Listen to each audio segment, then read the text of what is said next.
तर मंडळी, आज अहोंनी येता येता सुरमई आणली होती आणि त्याचा छान इथे मी रस्साही केला होता आणि आपल्याला सुरमई फ्रायसुद्धा करायची होती. तर त्यासाठी मी हे पीस बाजूला ठेवलेले, याला नंतर मॅरिनेट करून घेतलं. तर याचा पूर्ण व्हिडिओ मी आपल्या लाँग व्हिडिओमध्ये टाकलेलाच आहे, तर तुम्ही तो पाहू शकता. आणि सुंदर असे हे मासे इथे तळत असतानाच यांची मध्येच घाई, यांना आधीच भूक लागली होती, त्याच्यामुळे मग येऊन येऊन ते पीस उचलून घेत होते. आणि छान असे हे फ्राय झालेले सुरमईचे पीस किती सुंदर वाटत आहेत ना. नंतर लगेचच अहोंना जेवायला वाढलं. मग त्यांना छान रस्सा, सुरमई, चपाती, भात, कांदा आणि लिंबू सगळंच दिलं. आणि त्यानंतर मग जेवण झाल्यावर मी निघाले थोडा वेळ ताईंकडे, कारण तिथे स्वाती आली होती. आणि मग थोड्याशा आम्ही गप्पा गोष्टी केल्या. तर इथे समोर हायवे बघू शकता आणि लगेचच इथे फ्रंटला ताईंचं घर आहे. तर ताईंच्या घरी मी आत्ता आले आहे, तर स्वाती आधीच तिथे आलेली होती. आणि मग थोडा वेळ आम्ही बसलो, छान गप्पा गोष्टीही केल्या.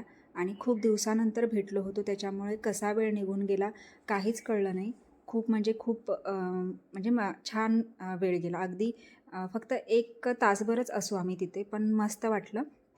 आणि खरंच खूप भारी म्हणजे असा हा दिवस गेला आजचा. आणि तब्येत बरी नव्हती तरी पण म्हणजे फिरणं आणि खाणं कायमच असतं. तर असा हा व्हिडिओ तुम्हाला कसा वाटला मला नक्कीच कमेंट्स करून सांगा. व्हिडिओ आवडल्यास लाईक, शेअर, सबस्क्राईब नक्कीच करा. चला तर